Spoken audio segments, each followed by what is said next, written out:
Let's call it a day, unpacking the phrase.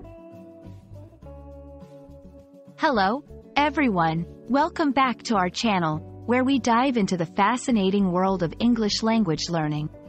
Today, we're going to explore a very common and useful phrase. Let's call it a day. Understanding such phrases not only enriches your vocabulary but also helps you sound more like a native speaker.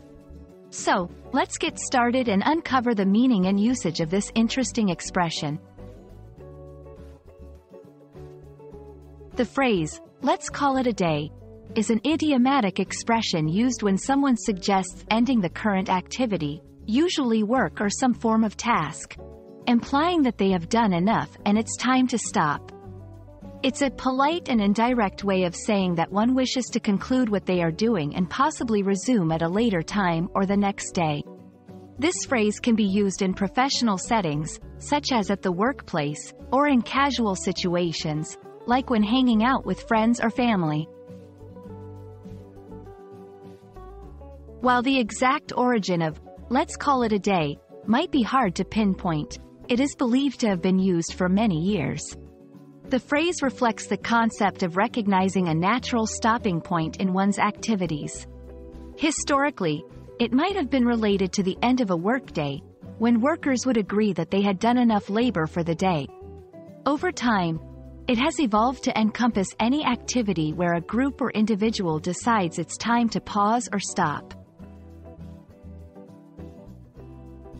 To better understand how to use "let's call it a day," let's look at a few examples. After a long meeting, the team leader says, "We've covered a lot today. Let's call it a day and continue tomorrow." You've been studying with a friend for several hours for an exam, and you suggest, "I think we've studied enough for today. Let's call it a day."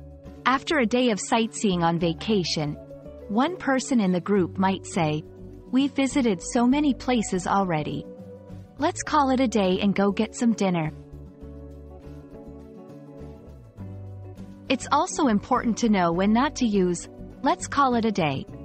This phrase is informal and might not be suitable for very formal or serious situations. For instance, in the middle of an urgent project or a situation requiring immediate attention, suggesting to "call it a day" might be perceived as irresponsible or too casual. That wraps up our exploration of "let's call it a day." We hope this video has shed some light on how to use this phrase effectively in your conversations. Remember, learning idiomatic expressions is a great way to sound more natural in English. If you found this video helpful, don't forget to like, share, and subscribe for more content like this. Until next time, keep practicing, and let's call it a day.